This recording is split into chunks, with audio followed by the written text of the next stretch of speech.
ഞാനല്ലായിരുന്നെങ്കിൽ നീ കോളേജിൽ വേറെ ആരെ നോക്കിയാനെ? ട്രിക്ക് ക്വസ്റ്റ്യൻ, ആൻസർ പറയരുത്. അങ്ങനെ നോക്കാൻ പറ്റിയ വേറെ ആരും അങ്ങനെ ആരുമില്ല. എന്നാലും കാണാൻ കൊള്ളാൻ എത്രയോ പിള്ളേരുണ്ടായിരുന്നു, ഒരാളുടെ പേര് പറ. No, never. ഇല്ലടി, അങ്ങനെ വേറെ ആരോടും അങ്ങനെ തോന്നിയിട്ടൊന്നുമില്ല. എടോ ഇയാൾ പറയണോ, ഞാൻ പ്രശ്നമൊന്നും ഉണ്ടാക്കത്തില്ല. ഹൈപ്പോത്തറ്റിക്കൽ അല്ലേ? ഓ ആണല്ലേ?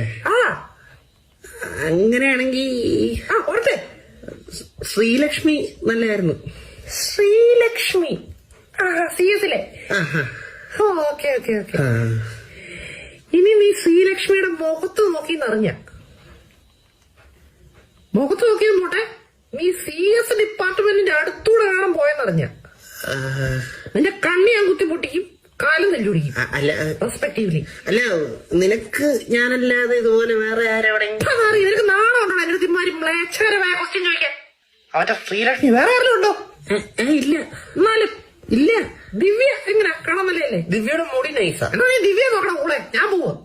ഹലോ, ദിവ്യ നോക്കിയാ മതിയായിരുന്നു. ദിവ്യ നോക്കിയാൽ മതിയായിരുന്നു. തീർന്നില്ലേ? ഹലോ, ഇപ്പൊ ശരിക്കും വെച്ചിട്ട് പോവാ.